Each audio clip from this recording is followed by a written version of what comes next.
1 Coríntios capítulo 12. Hoje pela manhã nós vamos falar, irmãos, a respeito de dons de curar. Para aqueles que estão vindo pela primeira vez, nos domingos pela manhã nós estamos estudando essa epístola. E nós estamos desde o capítulo 1, olhando versículo por versículo. E agora nós nos deparamos com a ascensão mais densa dessa carta, que é o capítulo 12. E Paulo faz uma lista enorme de dons, de capacitações espirituais.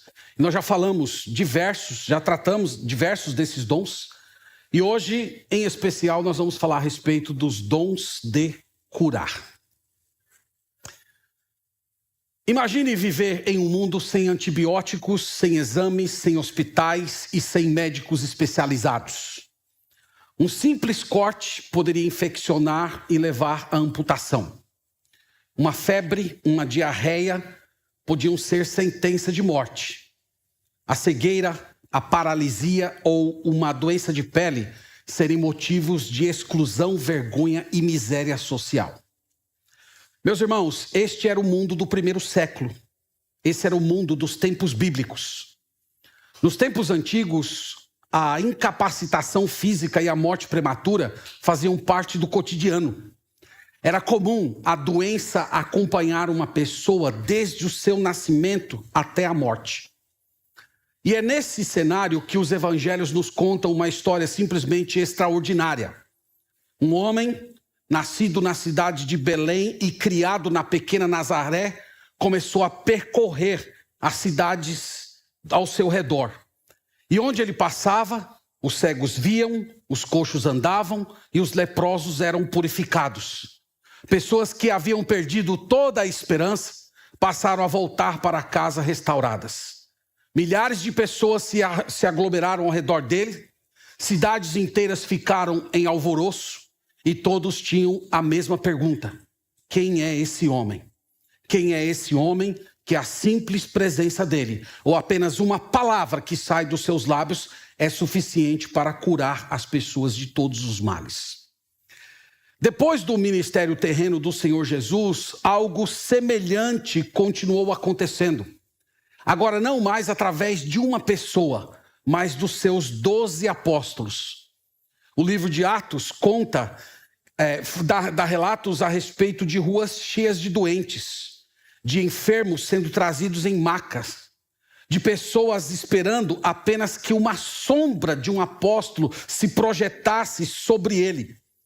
E tudo isso, irmãos, novamente gerou um forte impacto público, visível e simplesmente inegável. Mas à medida que nós avançamos na leitura do Novo Testamento, algo chama a nossa atenção. As curas começam a ficar menos frequentes. A sensação é que esses milagres que ocupavam a cena da igreja no seu início parecem aos poucos sair do palco. E o leitor começa a fazer a seguinte pergunta: onde é que estão as curas? Será que Deus deixou de agir? Será que a igreja perdeu algo essencial e não está mais vendo os milagres acontecerem? Ou será que esses sinais tinham um propósito específico dentro da história da redenção? A igreja de Corinto, meus irmãos, ela vivia cercada por essas questões. Era uma comunidade fascinada por demonstrações de poder. E ela começou, em um certo momento, a confundir experiência sensorial com maturidade espiritual. E foi dentro desse contexto que o apóstolo Paulo escreveu o capítulo 12, para colocar as coisas em ordem, para trazer discernimento e para proteger a igreja das distorções. E nessa manhã eu gostaria de convidar os irmãos a caminhar um pouco comigo, mais de perto, em torno desse tema, os dons de curar, à luz do Novo Testamento. Eu elaborei aqui algumas perguntas que vão orientar a nossa exposição. E o propósito, irmãos, dessa meditação hoje é que nós compreendamos a natureza desse dom, como ele se manifestava, como era a sua dinâmica, e porque nós entendemos que a melhor leitura do Novo Testamento vai estabelecer que esses dons cessaram no final do período da igreja primitiva. Então é isso que nós vamos fazer hoje, se o Senhor assim nos permitir. Então deixa a sua Bíblia aberta em mãos. Nós temos diversas passagens para consultar juntos, mas inicialmente eu quero só ler 2 versículos de 1 Coríntios capítulo 12 que tratam da definição desse dom, ou fazem menção a esse dom. 1 Coríntios capítulo 12, versículo 9, o apóstolo Paulo diz o seguinte: há outro no mesmo espírito a fé, há outro no mesmo espírito dons de curar. E no versículo 28, esse dom é mencionado novamente pelo apóstolo.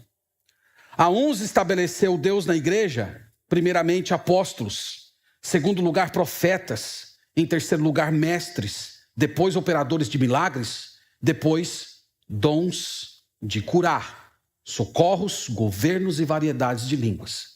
Então os irmãos percebem que esses dons, essa categoria de dom de milagre, de cura, ele é mencionado pelo apóstolo Paulo 2 vezes nesse capítulo, e nós estamos nos propondo a olhar com os irmãos um pouco mais de perto as informações bíblicas e trazer um pouco de luz, de discernimento para os irmãos nesse assunto que tem sido objeto de tanto misticismo, de tanto engano, tantas pessoas acreditando em coisas que Deus nunca prometeu. Então, nosso objetivo hoje é trazer um pouco de luz a respeito desse assunto. Então, como eu disse, eu elaborei algumas perguntas e a primeira delas é essa: o que é o dom de curar segundo o Novo Testamento? E eu coloquei, irmãos, uma definição abaixo. Essa definição ela é fundamentada num conjunto de versículos bíblicos que eu vou procurar expor para vocês. A definição está aí. O dom de curar é a capacitação extraordinária concedida pelo Espírito Santo a Jesus e ao círculo apostólico, pela qual, mediante ordem direta e imediata, doenças graves e reais eram curadas completa e publicamente, como sinal visível de autenticação do evangelho e do ministério apostólico. Então, essa definição, irmãos, eu pretendo desenvolvê-la com vocês essa manhã. E antes de seguir, eu quero só sinalizar os principais elementos dela.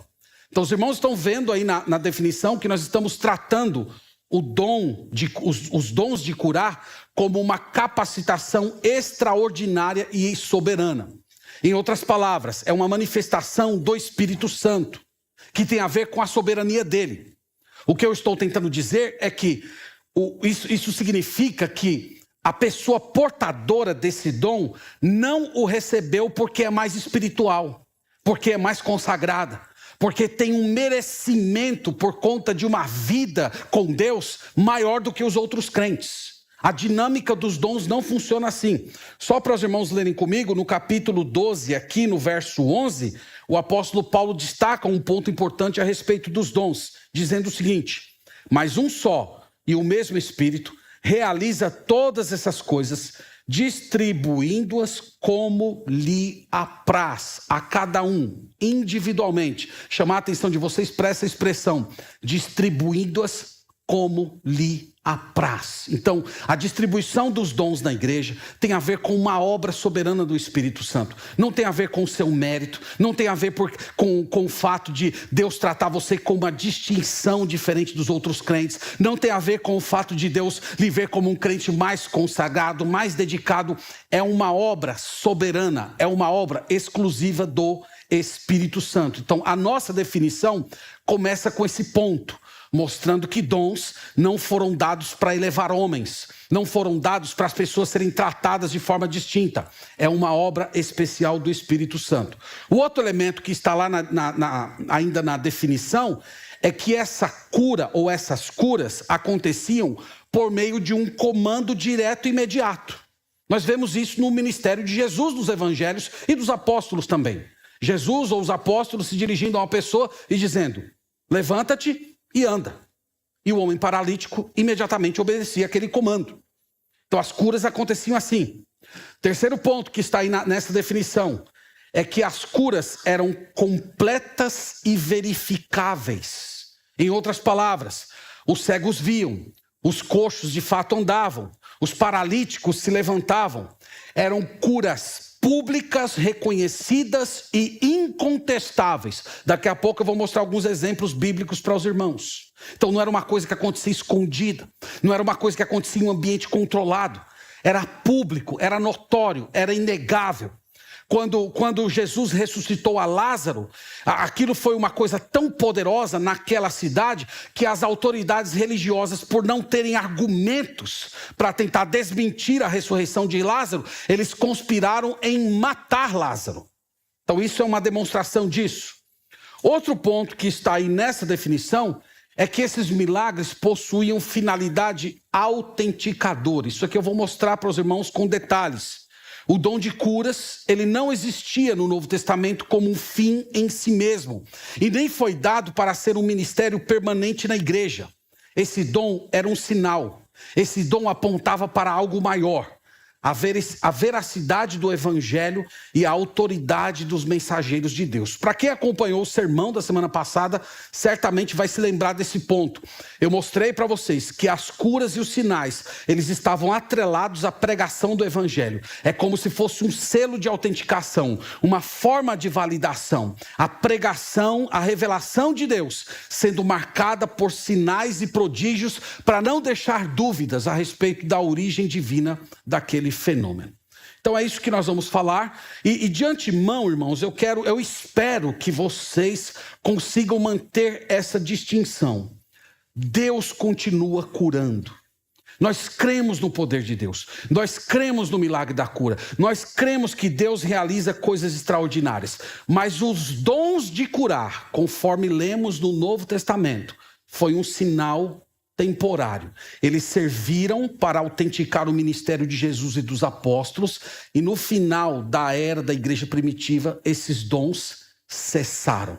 É isso que nós vamos demonstrar para os irmãos. Então, eu estou fazendo esse exercício aqui com os irmãos, porque eu acredito que eu estou lidando com um auditório qualificado. O Ismael estava me mandando, eu não fico vendo o que acontece na internet, mas com as publicações aqui da igreja, mas o Ismael estava me mandando os comentários dos murmuradores da internet, né? Dizendo assim, pegando meu sermão e dizendo, esse pastor não acredita no poder de Deus, esse pastor não acredita no milagre. Eu digo, meu Deus, eu não sei o que é isso.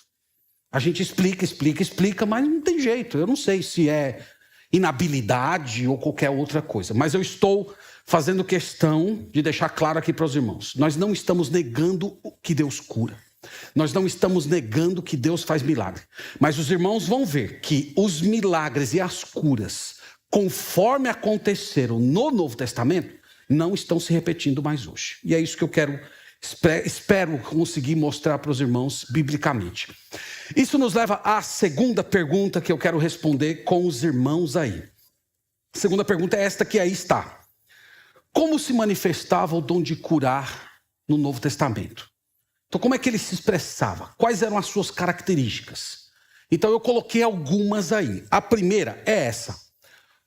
O dom de curas era abrangente. O que é que nós queremos dizer com abrangente? Cidades inteiras eram beneficiadas com esse dom. Esse dom não era uma cura em particular, mas era um processo que envolvia, irmãos, dezenas, até centenas de pessoas. Vamos olhar algumas passagens para fortalecer o meu ponto. Mateus capítulo 9, é a primeira. Vá comigo até lá, por gentileza. Peço que os irmãos vão acompanhando aí com as suas Bíblias. Eu já disse para vocês que a alegria de todo pastor é ouvir o barulhinho das folhinhas mudando aí enquanto o pastor está falando. Então, Mateus capítulo 9, versículo 35, aqui é uma descrição do ministério do Senhor Jesus. O autor sagrado diz assim, olhe comigo, Mateus 9, 35. E percorria Jesus todas as cidades e povoados, ensinando nas sinagogas, pregando o evangelho do reino e curando toda sorte de doenças e enfermidades. Então, o que é que o texto diz? O texto não diz que Jesus operou uma cura espaçada, uma cura em específico. O texto diz que à medida que ele ia avançando de cidade em cidade, as curas iam acompanhando a pregação do evangelho. As curas, irmãos, aconteciam no atacado. Não era uma cura particular, mas era simplesmente a doença sendo banida daquele local. Então, imagina como se Jesus estivesse aqui na nossa região e ele banisse a doença de Salvador. Depois ele começasse a andar pelas cidades aqui do Recôncavo e à medida que ele ia pregando o evangelho, as doenças iam sendo banidas e os médicos iam ficando sem trabalho. Então, era isso que acontecia. Esse era o fenômeno das curas do Novo Testamento. Lucas capítulo 4 é uma outra passagem. Veja comigo, por favor. Lucas capítulo 4, nós temos uma descrição semelhante. Lucas 4, versículo 40. Novamente os irmãos vão ver o caráter espetacular e abrangente das curas. O texto diz: ao pôr do sol, todos os que tinham enfermos de diferentes moléstias los traziam. Estou lendo o versículo 40. E ele os curava, impondo as mãos sobre cada um. Então os irmãos estão vendo os enfermos sendo uma massa de enfermos chegando. E o Senhor Jesus estendendo as mãos. E todos eram imediatamente curados. Esse é o dom de cura, segundo o Novo Testamento. Atos capítulo 5, vá um pouco mais adiante. Atos capítulo 5, nós temos o mesmo fenômeno. Agora não mais através de Jesus, mas por meio dos apóstolos. Atos capítulo 5, verso 16. O texto diz assim... Atos 5, vamos ler o 15 e o 16. Fala o seguinte: a ponto de levarem os enfermos até pelas ruas e os colocarem sobre leitos e macas, para que, ao passar Pedro, ao menos a sua sombra se projetasse em alguns deles. Afluía também muita gente das cidades vizinhas a Jerusalém, levando doentes e atormentados por espíritos imundos, e todos eram curados. Veja a ênfase do autor, Lucas.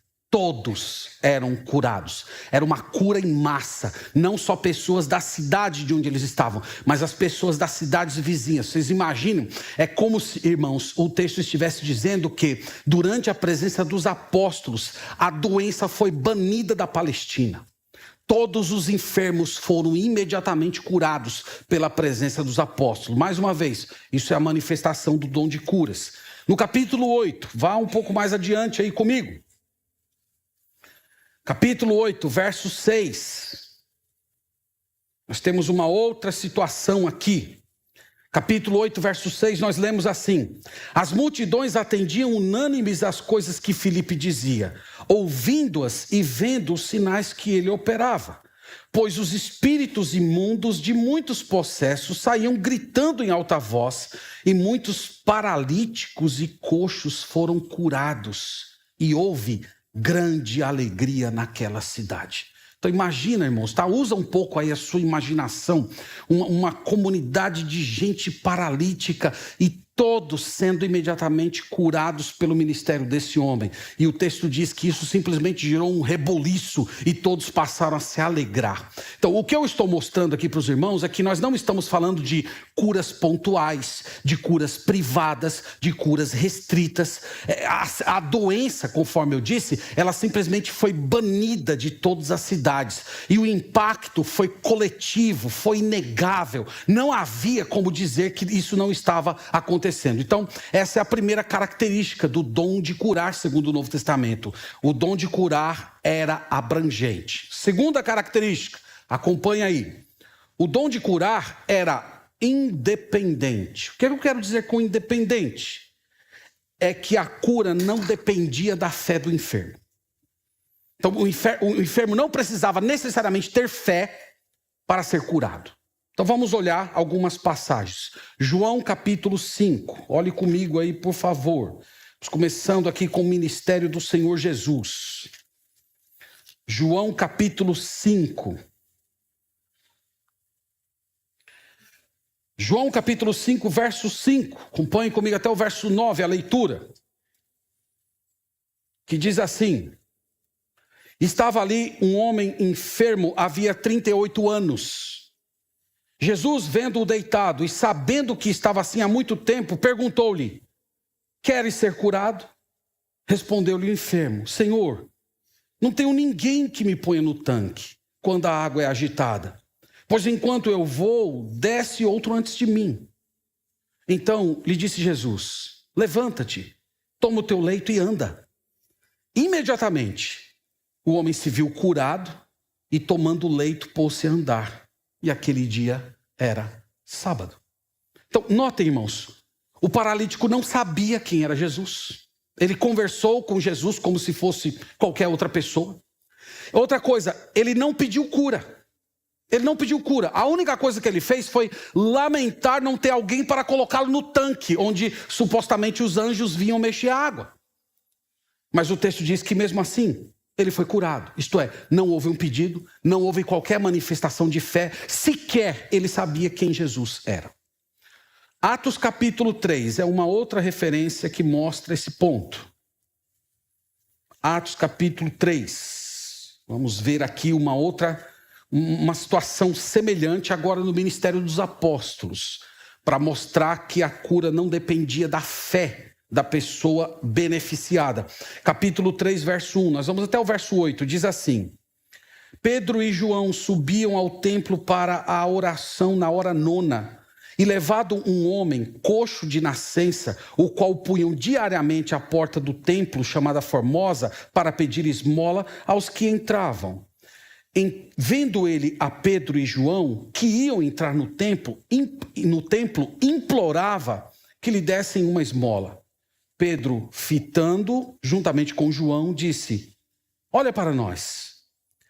E ele os olhava atentamente, esperando receber alguma coisa. Pedro, porém, lhe disse: não possuo nem prata nem ouro, mas o que eu tenho, isso te dou. Em nome de Jesus Cristo Nazareno, anda. E tomando-o pela mão direita, o levantou. Imediatamente os seus pés e tornozelos se firmaram. De um salto se pôs em pé e passou a andar, e entrou com eles no templo, saltando e louvando a Deus. Viu todo o povo a andar e a louvar a Deus, e reconheceram ser ele o mesmo que esmolava, e aí o texto continua. Então, os irmãos estão vendo, o texto aqui é bem significante. O texto informa que o paralítico, ele não pediu cura, ele pediu o quê? Ele pediu esmola. E quando Pedro olhou para ele estava esperando receber alguma moeda. E Pedro simplesmente ordenou e a cura aconteceu. Novamente, irmãos, estabelece o mesmo ponto. A cura não dependia da fé da pessoa, mas do próprio poder de Deus.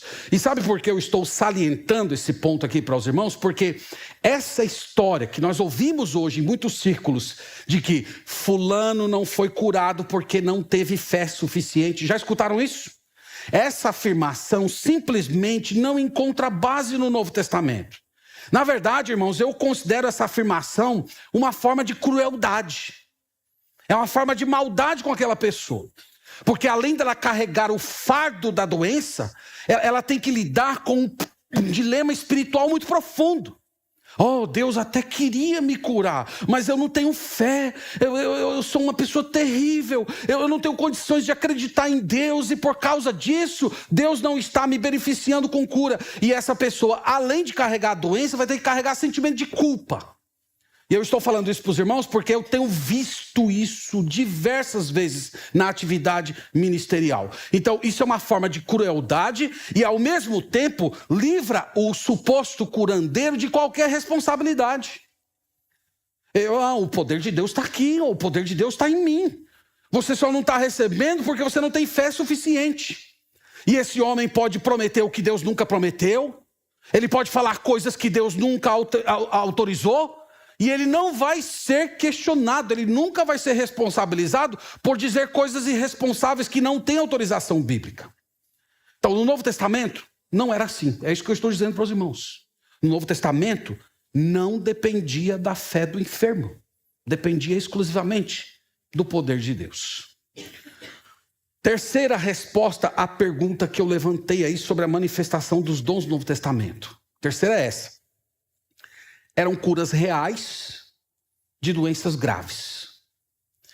Eu elaborei aqui para os irmãos uma lista das principais doenças que acometiam as pessoas no primeiro século na região do ministério de Jesus e dos apóstolos, ali na região do Oriente Médio. Há muitos livros sobre isso. Quem quiser ler obras a respeito desse tema, há um livro chamado A Vida nos Tempos de Jesus, que ele faz essa coletânea dos aspectos sociais, dos aspectos linguísticos. Ele trata de diversos temas e há lá uma categoria de abordagens que tratam a respeito das doenças. Eu fiz uma lista aqui só para os irmãos terem uma ideia. Era muito comum, no primeiro século, as pessoas sofrerem de cegueira. Inclusive, até hoje, Israel possui um dos melhores hospitais de olhos do mundo. Parece que aquela região, não se sabe direito ainda, mas aquela região ela favorece muito problemas de natureza de visão. Paralisias e deformidades também eram comuns. Lepra e doenças de pele. Hemorragias crônicas. Basta lembrar da mulher que tinha o fluxo de sangue. Vocês lembram da história? Hemorroidas. Elefantíase, que seria aquele inchaço extremo, deformante. Doenças venéreas avançadas. Debilidade física em decorrência de acidentes. Então, irmãos, no primeiro século, a pessoa quebrava a perna. Não tinha um tratamento para colocar o osso no lugar. Muitas vezes a pessoa adquiria aquilo, uma deformidade que ia acompanhar ela por toda a vida. E essas doenças aqui que eu alistei para os irmãos, elas produziam exclusão social.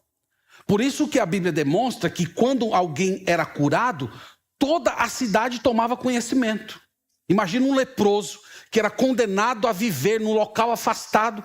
De repente ele chega no centro da cidade com a pele completamente limpa. Então aquilo era um choque social tremendo. E é por isso que as curas no Novo Testamento elas recebiam tanta visibilidade. Por conta da condição social que o doente enfrentava. Então essa é a terceira característica, que as doenças eram reais e graves. A quarta é que as curas eram infalíveis. Em outras palavras, no Novo Testamento, irmãos, nós não temos nenhuma situação, nenhum caso no qual Jesus ou os apóstolos ordenaram a cura e ela não aconteceu. Não existe isso na Bíblia. Não existe. Algum tempo atrás viralizou na internet um vídeo de um coach evangélico, sei lá o que é aquele homem, tentando curar uma mulher cadeirante. Vocês chegaram a ver essa aberração? É horrível de ver. Ele mandando a mulher ficar em pé. E a mulher fazendo todo o esforço para tentar colocar-se em pé da sua cadeira. E aí não aconteceu nada. Ele deu lá suas desculpas esfarrapadas. Colocou a culpa na mulher. Outros colocaram culpa na multidão. Ela não foi curada porque vocês são um bando de incrédulo. E é sempre assim, irmãos. E eu estou dizendo para vocês que no Novo Testamento não era dessa maneira. O dom era infalível. Porque ele não dependia do homem, da resposta do homem, do coração do homem, mas exclusivamente do poder soberano de Deus. Então essas aí são as características dos dons de curar do Novo Testamento. Abrangência, independência, realidade e infalibilidade. Esses são os elementos que o Novo Testamento organiza para descrever esse dom. Vamos à terceira pergunta. A terceira pergunta é esta aí.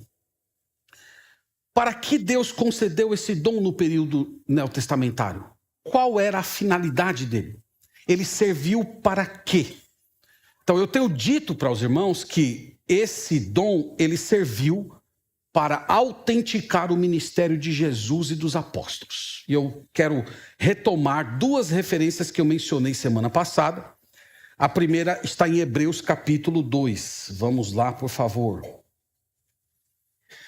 Hebreus capítulo 2.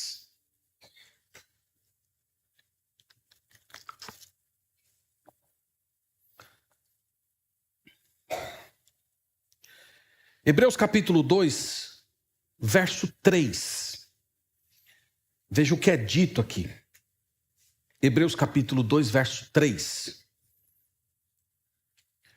O autor destaca o seguinte: como escaparemos nós se negligenciarmos tão grande salvação, a qual, tendo sido anunciada inicialmente pelo Senhor, foi-nos depois confirmada pelos que a ouviram, dando Deus testemunho juntamente com eles por sinais, prodígios e vários milagres, e por distribuições do Espírito Santo, segundo a sua vontade.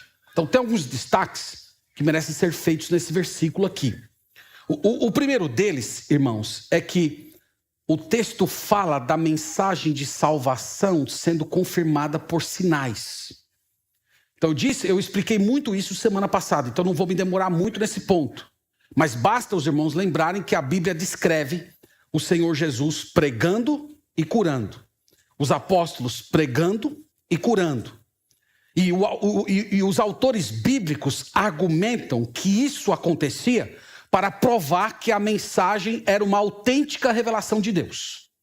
Então a mensagem de salvação pregada por Jesus e pregada pelos apóstolos, ela vinha confirmada de sinais divinos. As pessoas, quando olhavam, diziam: esse não é apenas mais um pregador de uma nova religião, ele não é mais apenas um mensageiro de uma nova doutrina, ele é alguém enviado por Deus. E qual é a prova disso? Sinais, prodígios e maravilhas. Um outro destaque que merece ser considerado aqui pelos irmãos nesse versículo, que é muito importante, é que o autor de Hebreus, ele se refere a esses eventos no passado. Vocês notaram isso? Como escaparemos nós se negligenciarmos tão grande salvação, a qual, tendo sido anunciada inicialmente pelo Senhor, agora veja essa frase, foi-nos depois confirmada pelos que a ouviram. Ele está falando dessa confirmação como tendo acontecido no passado. O que o autor de Hebreus está dizendo aqui indiretamente, irmãos, é que na época em que essa obra foi escrita, os sinais já estavam minguando. A palavra não precisava mais de confirmação. O evangelho não necessitava mais de autenticação, porque isso aconteceu durante o ministério de Jesus e dos apóstolos. Mas depois que essa mensagem foi colocada, estabelecida, ela não necessita mais de um evento sobrenatural para provar a sua veracidade. Então é isso que o texto diz. A outra passagem é em 2 Coríntios capítulo 12. Vamos até lá. Eu também fiz referência a esse versículo semana passada. 2 Coríntios 12, verso 12.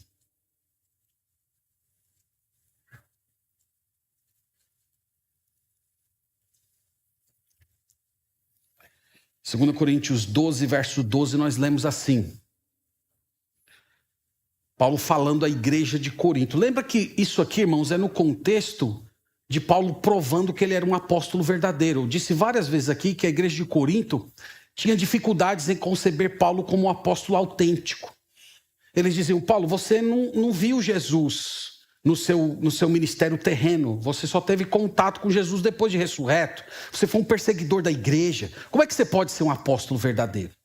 E Paulo vai dizer aqui nesse versículo que ele deu provas de que ele era um apóstolo autêntico. Olhe comigo o verso 12, ele diz assim: pois as credenciais do apostolado foram apresentadas no meio de vós, com toda persistência, por sinais, prodígios e poderes miraculosos. Então Paulo diz: eu dei as provas de ser um apóstolo de Jesus Cristo. A prova é que a pregação do evangelho foi acompanhada por sinais. E novamente, irmãos, ele está se referindo a esses sinais como tendo acontecido no passado, como tendo acontecido na ocasião em que ele chegou nessa cidade. Então, esses dois versículos, irmãos, eles deixam claros que o objetivo do dom de curas e dos demais dons de sinais era autenticar, validar a mensagem de Jesus, a doutrina dos apóstolos. E depois que esses sinais cumpriram esse objetivo, esses dons naturalmente foram cessando. É importante, irmão, salientar que esses dons, eles são chamados de sinais. Sinal é para ser visto. Uma coisa que eu sempre pergunto é, se esse dom, o dom de cura, existe ainda hoje, conforme nós lemos aqui no Novo Testamento, onde é que ele está? Onde é que ele está? Vocês estão ouvindo alguma coisa sobre isso? Vocês estão ouvindo, por exemplo, de uma cidade inteira sendo curada? Vocês estão ouvindo isso em algum lugar? Vocês estão ouvindo falar que os médicos de Salvador estão sem trabalho? Porque tem pastores, tem bispos, apóstolos, seja lá o que for, que estão curando todos os enfermos da cidade. Isso está acontecendo. Vocês estão vendo curas acontecendo em vias públicas. Imagine lá um cristão fazendo uma caminhada pela praça. Enquanto ele está caminhando lá para fazer o seu exercício matinal, a sua sombra se projeta sobre um morador paralítico de rua e a pessoa é imediatamente curada. Isso está acontecendo hoje. Irmãos, esse dom é um sinal, e o sinal é para ser visto. O ônus da prova de que esse dom continua tem de ser de quem afirma a sua continuidade nos dias de hoje. Se eu digo, por exemplo, para uma pessoa, dinossauros não existem. A pessoa diz, existe sim. Prova para mim que dinossauro não existe. É óbvio. Cadê? Tem dinossauro. Não, você só vai provar se você for em todas as florestas do mundo, se você percorrer a savana africana inteira. Mas não é mais fácil você me mostrar um dinossauro? Se você provar um, é o suficiente para dizer que eles existem ainda. A pessoa diz, não, eu vou te provar que dinossauros existem. Eu vou provar. Vamos ao cinema assistir Jurassic Park. Tá lá, prova. Para mim, irmãos, muito do que é se afirmado de dons de cura hoje é Jurassic Park. É uma fantasia. Não tem nada que ver com esses elementos que nós vimos aqui. Isso não existe. E a razão é essa, irmãos. Esses dons serviram para autenticar a mensagem do Evangelho. Depois de autenticado, eles naturalmente cessaram. A própria progressão do Novo Testamento, esse é um outro ponto que eu quero salientar, indica o desaparecimento sistemático desse dom. O que eu estou dizendo aqui para os irmãos é que a leitura mais simples da Bíblia mostra que os dons eles vão saindo de cena à medida que a revelação vai acontecendo. Por exemplo, quando nós lemos o início de Atos, nós lemos aqui algumas passagens. As curas são frequentes, elas são públicas. Mas quando você chega no final do livro de Atos, as curas elas vão se tornando mais raras. Quando nós pegamos, por exemplo, as epístolas da prisão, você tem lá Efésios, tem Filemon, tem Filipenses. Não há, irmãos, menção de doenças. Nós estamos falando aqui de 30 anos, mais ou menos, depois do início da era da igreja. Então, já por volta do ano 60, esses registros de cura, eles vão simplesmente desaparecendo. E quando nós chegamos nas chamadas epístolas da prisão, essas coisas simplesmente desaparecem. Deixa eu mostrar para vocês só 2 versículos. 1 Timóteo capítulo 5.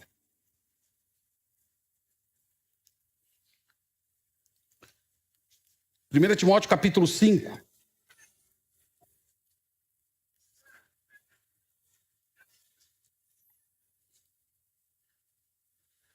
Primeiro Timóteo capítulo 5, verso 23. Olha só o conselho que o apóstolo Paulo aqui dá ao jovem pastor Timóteo. Ele diz assim: não continues a beber somente água. Usa um pouco de vinho por causa do teu estômago e das tuas frequentes enfermidades. O que Paulo está fazendo aqui, irmãos? Ele está dando uma receitinha da vovó para Timóteo. Então tem uma medicação que pode ajudar a aliviar suas dores estomacais. Pergunto, irmãos, se o apóstolo Paulo tivesse de posse do dom de curas completamente, vocês acham que ele não ia curar Timóteo? Ó, Timóteo, eu vou deixar você aqui pastoreando, eu vou para outro lugar, mas está aqui, ó, sua cura, para você estar na plenitude da sua saúde para realizar o seu ministério. Mas ele, na verdade, dá uma receita médica. Isso aqui, irmãos, é uma indicação de que há uma diferença entre o início do ministério de Jesus, o início do ministério apostólico e o final do período apostólico. Nós já vemos um cessar natural desses fenômenos. Olha na 2 de Timóteo, capítulo 4. Fala um pouquinho aí mais para frente. 2 de Timóteo, capítulo 4. No verso 20. Que é a parte final da epístola, E Paulo diz uma coisa interessante, ele diz assim: Erasto ficou em Corinto. Quanto a Trófimo, deixei-o doente em Mileto. Novamente, o mesmo ponto. Se o apóstolo Paulo carregava o dom da cura, por que ele não curou esse homem? Por que ele viajou deixando um homem doente para trás? Então, na própria leitura natural do Novo Testamento, irmãos, nós percebemos que esse fenômeno vai saindo de cena, que no início do Novo Testamento, as curas, elas ocupavam o palco da igreja, eram vistas, eram públicas, as doenças eram banidas das cidades, mas quando chegamos ao final do Novo Testamento, esses fenômenos, eles vão cessando, as igrejas vão se organizando em torno do Evangelho, em torno da palavra, da Escritura já autenticada, e naturalmente esses sinais cessam. Essa é a leitura mais comum, mais natural da Sagrada Escritura. Isso, portanto, nos leva à quarta pergunta, e é a última delas. Depois nós vamos encerrar. A quarta pergunta é essa: como devemos lidar com esse assunto hoje? Então, agora eu vou tentar fazer umas amarrações aqui do que nós lemos na Bíblia e tentar produzir alguma reflexão aqui para os irmãos sobre como nós devemos lidar com esse assunto, dons de curar na nossa geração. Em primeiro lugar, a igreja deve crer que Deus realiza curas. A igreja deve crer nisso. Nós devemos crer no sobrenatural. Nós devemos crer que Deus irrompe a ordem natural e realiza o inimaginável. Negar, irmãos, que Deus opera milagres hoje é incredulidade, isso é pecado.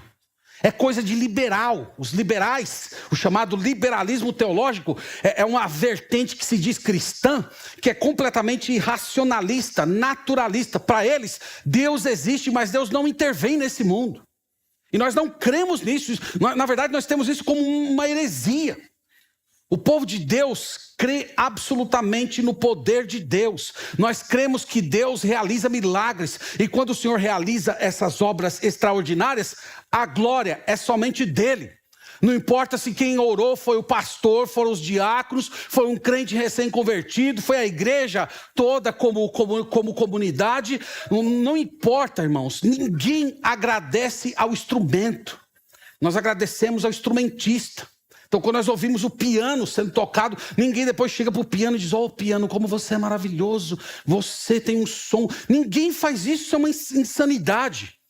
Nós agradecemos a quem toca o instrumento e que tem o poder de tocar as doenças e curá-la, é Deus. E quando isso acontece, nós não ficamos envaidecendo o homem, nós louvamos ao Deus que trouxe a cura.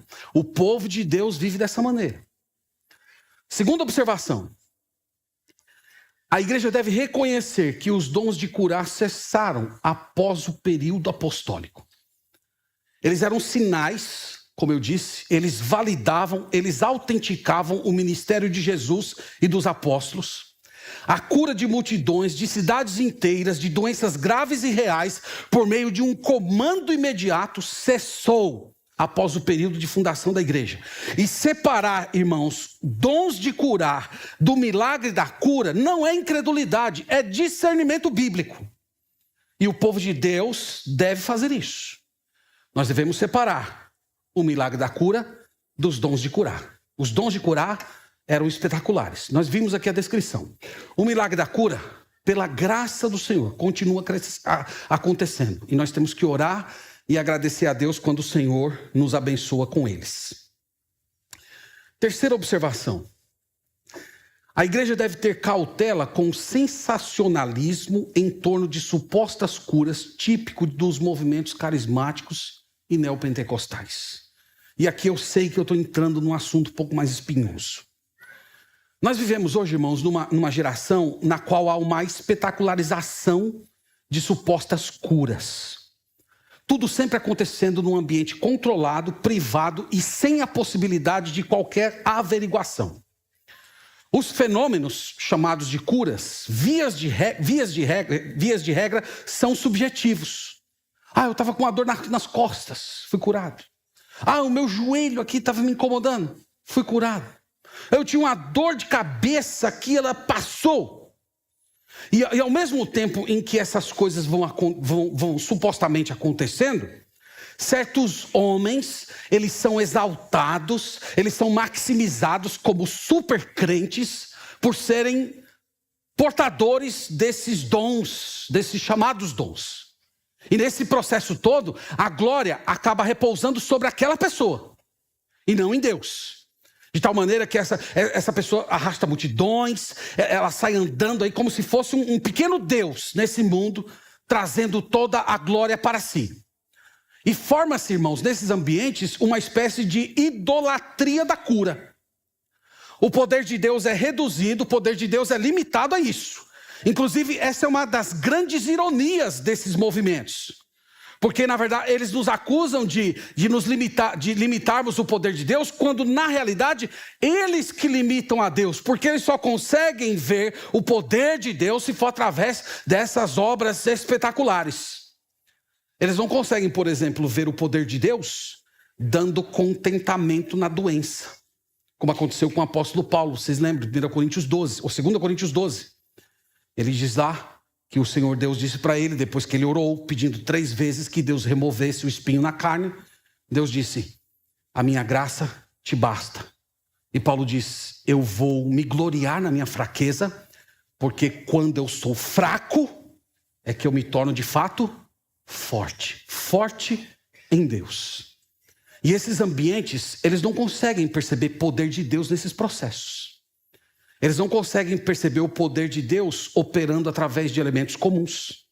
Eles não conseguem perceber a graça de Deus que chega através da medicina, dos médicos, do avanço da ciência.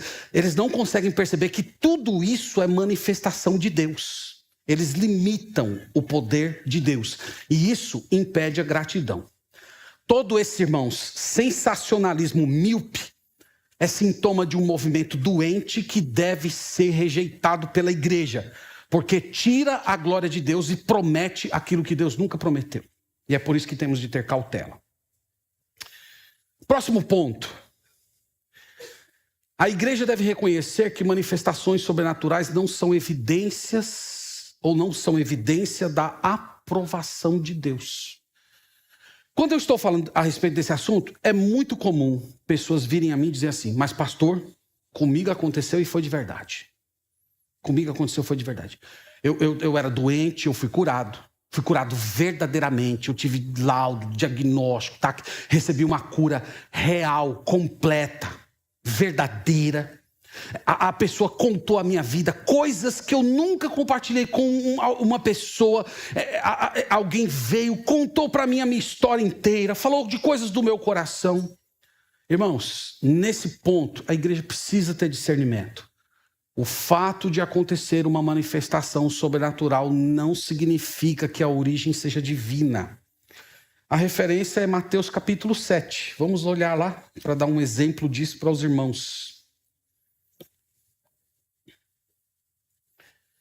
Mateus capítulo 7.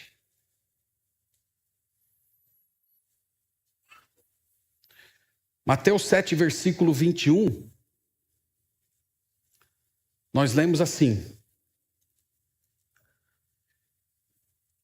nem todo o que me diz, Senhor, Senhor, entrará no reino dos céus, mas aquele que faz a vontade de meu Pai que está nos céus. Muitos naquele dia hão de dizer-me, Senhor, Senhor, porventura não temos profetizado em teu nome? E em teu nome não expelimos demônios? E em teu nome não fizemos muitos milagres? Então lhes direi explicitamente, nunca vos conheci, apartai-vos de mim, os que praticais a iniquidade. Manifestação miraculosa, irmãos, não é simplesmente um sinal da aprovação de Deus e nem da origem divina do poder que realizou aquele milagre. Aqui nós temos um exemplo disso. Pessoas que expulsaram demônios, pessoas que fizeram milagres, pessoas que realizaram o sobrenatural e fizeram tudo isso no nome de Jesus Cristo, usando o nome de Jesus Cristo. Então, se fôssemos transferir para os nossos dias, nós poderíamos dizer, essa pessoa tinha a Bíblia na mão, essa pessoa estava numa igreja, ela estava num púlpito, ela vestia paletó, ela se dizia pastor. Não importa importa, irmãos, o critério pelo qual a Bíblia avalia a veracidade de qualquer manifestação sobrenatural é a obediência à palavra de Deus. É isso que Jesus diz. Então nós poderíamos dizer que o critério da verdade é a saúde doutrinária. De modo que, se uma pessoa realiza uma cura, por mais espetacular que seja, e ela prega mentira, nós olhamos para essa pessoa e dizemos: você é um falso profeta. O poder que está atuando através de você não é do Espírito Santo, é do inferno, é do diabo, é de demônios caídos. Então, a igreja, irmãos, a igreja de Deus precisa acordar dessa infância espiritual, dessa miopia de vida cristã e enxergar o quadro maior. O critério não é o sobrenatural, o critério é a veracidade, é a palavra do Senhor. E onde nós vemos a palavra de Deus sendo deturpada, nós nos afastamos, nós não damos ouvidos. Nem o Senhor Jesus vai fazer isso. E a prova disso está aqui, é que no dia do juízo final, muita gente que fez milagre no nome de Jesus vai para o inferno. Então a igreja deve se lembrar disso. E por último, a igreja deve reconhecer que Deus ordena certas doenças para o bem de seu povo e a glória do seu nome. Isso é uma coisa que praticamente não é falado na nossa geração. Deus ordena doenças para o nosso bem. Deus realiza certas obras de transformação na nossa vida por meio de doenças incapacitantes. 2 Coríntios capítulo 12 tem um exemplo disso. Vamos lá.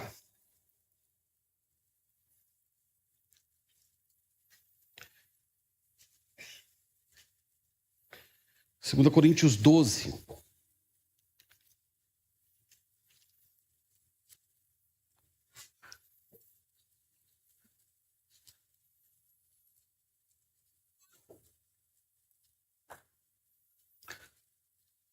Versículo 7, só para colocar os irmãos no contexto, o texto diz assim: e para que não me ensoberbecesse com a grandeza das revelações, foi-me posto um espinho na carne, um mensageiro de Satanás para me esbofetear, a fim de que eu não me exalte.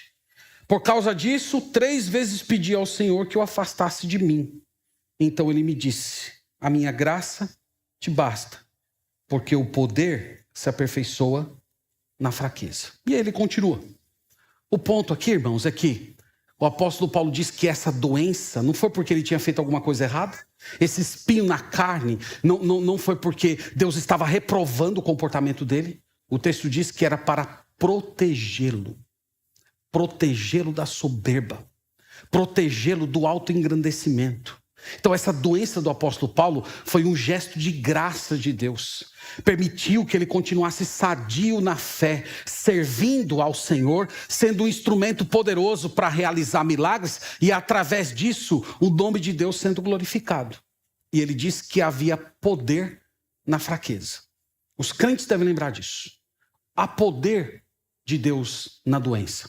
Há poder de Deus para agir no seu coração quando o seu corpo está incapacitado. Essa é uma coisa que a igreja deve sempre levar em conta. Uma outra passagem que eu queria ler com os irmãos, ainda nesse assunto, é em João capítulo 11. Em João capítulo 11, na ocasião lá da doença de Lázaro, nós temos uma informação importante sobre o relacionamento de Jesus com os que estão doentes. João capítulo 11, no versículo 3, nós lemos assim. Olha que versículo maravilhoso, diz assim: mandaram, pois, as irmãs de Lázaro dizer a Jesus: Senhor, está enfermo aquele a quem amas. As pessoas, quando estão doentes, elas são tentadas a questionar o amor de Deus. Será que Deus me ama? Se Deus me ama, por que eu estou nessa condição? Por que eu estou incapacitado? Por que eu não posso me levantar, cuidar das minhas coisas, trabalhar, cuidar da minha família? Se Deus me ama, por que eu estou nessa condição tão humilhante socialmente? Aqui o texto diz que Jesus amava o enfermo. Jesus amava o enfermo chamado Lázaro. O fato de uma pessoa estar doente não significa que Deus não a ame. É uma coisa que nós sempre precisamos lembrar. Então, irmãos, isso era o que eu queria trazer para vocês essa manhã, a respeito de dons de curar. Eu espero que tenha ficado claro para os irmãos que o exercício de olhar diversas passagens bíblicas tenha trazido alguma luz, alguma lucidez e uma coerência bíblica para os irmãos em torno desse tema. Eu quero agora só trazer algumas palavras finais, a título de conclusão, e depois nós vamos orar ao Senhor e vamos celebrar a ceia de Jesus Cristo. Em primeiro lugar, eu queria me dirigir às pessoas que ainda não entregaram a vida ao Senhor Jesus. Tem uma palavra importante para você em torno desse tema, e a palavra é esta. É que há uma doença pior do que todas as doenças do corpo. Essa doença se chama pecado. A Bíblia fala que cada parte do nosso ser está infectada por esse mal. O nosso corpo, a nossa mente, os nossos afetos, os nossos pensamentos. E que os que não forem curados por Deus dessa doença, eles estão destinados à condenação eterna. Romanos 3:23 diz, porque o salário do pecado é a morte. Então o pecado, ele conduz à morte eterna. Mas o Senhor Jesus veio a esse mundo. Ele morreu, ele se manifestou para remover pecados. E esta manhã ele está no nosso meio. E ele morreu e ressuscitou para realizar o maior de todos os milagres, retirar a culpa do pecado. Portanto, se você entregar sua vida ao Senhor Jesus hoje, você vai ser curado dessa doença. Deus vai remover a culpa do pecado. Deus vai remover a condenação do pecado. Você não vai ser mais contado entre os pecadores destinados à destruição, mas você vai ser contado entre os santos que estão sendo guardados para o dia da salvação. Entregue sua vida a Jesus hoje. Esse assunto é um assunto muito sério.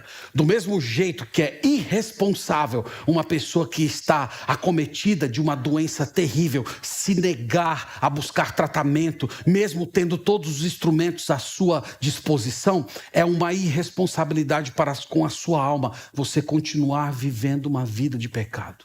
Vá até Jesus, venha até Ele hoje e seja curado desse grande mal. Receba a salvação, o perdão de Deus e a vida eterna. Creia nele e você será purificado.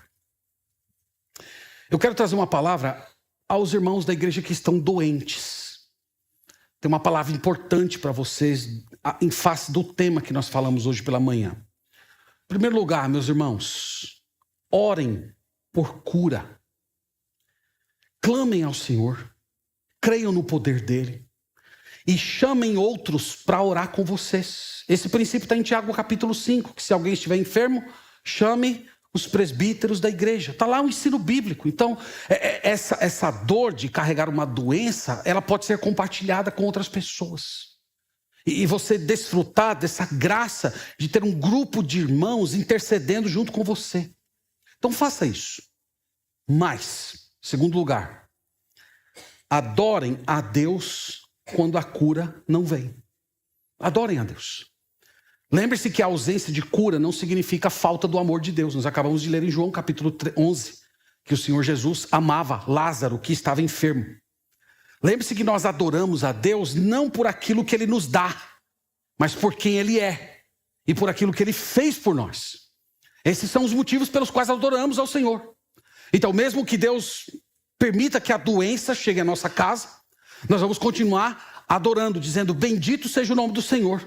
Bendito seja o nome do Senhor quando eu estou sadio. Bendito seja o nome do Senhor quando eu estou doente. E nós adoramos a Deus em qualquer circunstância. E terceiro, aprendam as lições da doença. Há lições, irmãos, na estação da doença que não poderiam ser aprendidas em dias de saúde. Fale mais sobre Deus do que sobre a sua doença. Pense mais em Deus do que na sua condição física. Use essa doença para aquecer o seu coração quanto à expectativa do mundo vindouro. Eu anseio pela chegada de Jesus Cristo, porque nessa ocasião eu vou receber um corpo novo. Lá em Apocalipse 21, verso 3, diz que, versículo 4 diz que Ele vai enxugar dos nossos olhos toda lágrima, e já não haverá mais dor. E nós, irmãos, vivemos aguardando esse dia, enquanto a morte está cercando o nosso corpo, enquanto nós enfrentamos a decadência da nossa carne, nós expressamos a nossa alegria, nós saudamos o dia de Cristo, esperando com toda a esperança a manifestação de Jesus Cristo. Então, irmãos doentes, Por favor, se lembrem disso. E aos cristãos que estão saudáveis, tem uma palavra para vocês também. Agradeçam a Deus. A saúde é um dom, a saúde é um presente. E nós temos de ser gratos por aquilo que recebemos. Se você está sadio, a Bíblia te orienta a ter compaixão por aqueles que estão doentes. Procure se aproximar dessas pessoas, ministrar essas pessoas, oferecer apoio a essas pessoas.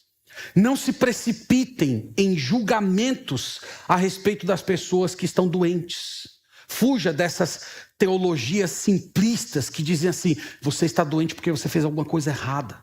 Você está doente porque Deus está punindo você. Fuja dessas simplificações. Deus utiliza a doença para a sua glória. E lembrem-se, a saúde é uma graça. A saúde não é um direito. O Deus que deu a saúde pode prostrar você numa cama. E Ele pode fazer isso por razões que nós não entendemos. E se isso acontecer, se a doença bater a nossa porta, nós temos de ser humildes, dependentes e prontos a nos submeter ao Senhor nessa circunstância e seguirmos com fé, com esperança, com gratidão, adorando ao Senhor nessa circunstância também. Nós não temos o direito de nos ressentir, nós não temos o direito de blasfemar quando a doença chega à nossa casa. Na verdade, nós temos que olharmos para a nossa doença e lembrar que a maior de todas as doenças já foi banida da nossa vida, o pecado. E isso deve ser suficiente, isso deve bastar para nós. Meus irmãos, todos os cristãos, eles vivem numa espécie de tensão entre o já e o ainda não. Nós já fomos salvos, nós já temos o Espírito, mas ainda não temos a redenção do corpo. E o Senhor Jesus, Ele não prometeu resolver todos os nossos problemas de enfermidade agora, mas Ele prometeu nos dar um novo corpo no último dia dessa era. E é assim que nós temos que viver. E enquanto esse dia não chega, nós caminhamos pela fé, nós oramos com esperança, nós nos portamos com dignidade e nós aguardamos a manifestação de Jesus Cristo. Então, que seja assim a nossa vida, que Deus nos abençoe, que o Senhor traga cura aos doentes, que o Senhor traga poder àqueles que permanecem na doença por vontade do Senhor e que Deus encha de gratidão o nosso coração, todos aqueles que estão saudáveis para a glória do Senhor. Vamos orar a Deus nesse momento. Deus Santo, nós te agradecemos por esta manhã, nós louvamos o teu nome. Nós te bendizemos, te agradecemos porque pudemos nos aproximar de um tema complexo, cheio de particularidades, mas te louvamos, Senhor, porque a tua palavra não nos deixa ao léu das nossas próprias concepções. Nós podemos ler a Escritura e, a partir dela, formar conceitos precisos e corretos a respeito dos dons espirituais e de todas as manifestações do Senhor. E nós sabemos, Senhor, da complexidade desse tema, o fato de que ele gera emoções, ele mexe com experiências, mas permita, Senhor, que todos aqueles que estão tendo contato com esse material hoje sejam pessoas de coração aberto, prontos a se permitir ser ensinados pela tua palavra. Nós te agradecemos, te bendizemos, porque a maior de todas as doenças já foi removida da nossa história. A cura cósmica, a cura do pecado, da condenação, já foi realizada pela morte e ressurreição de Jesus Cristo. Nós oramos pelos nossos irmãos doentes, nós clamamos que o Senhor os cure, nós clamamos por libertação, nós iremos glorificar o teu nome, caso o Senhor visite essas pessoas com restauração. E oramos por aqueles que, por tua vontade, ainda permanecerão na enfermidade. Nós oramos para que eles sintam o teu amor, a tua presença e experimentem a mesma experiência do apóstolo Paulo, de ver o poder de Deus se aperfeiçoando na fraqueza. Realiza, Pai, essa grande obra. Nós oramos pelos nossos irmãos de outras confissões cristãs que estão sendo enganados, que estão crendo em mentiras, que estão se agarrando a promessas que nunca foram feitas por ti. Liberta, Senhor, essas pessoas, trazendo essas pessoas para um ambiente saudável, no qual elas poderão ouvir a tua palavra com fidelidade e adorar o Senhor Jesus Cristo. Pedimos para a tua glória todas essas coisas, no nome de Jesus. Amém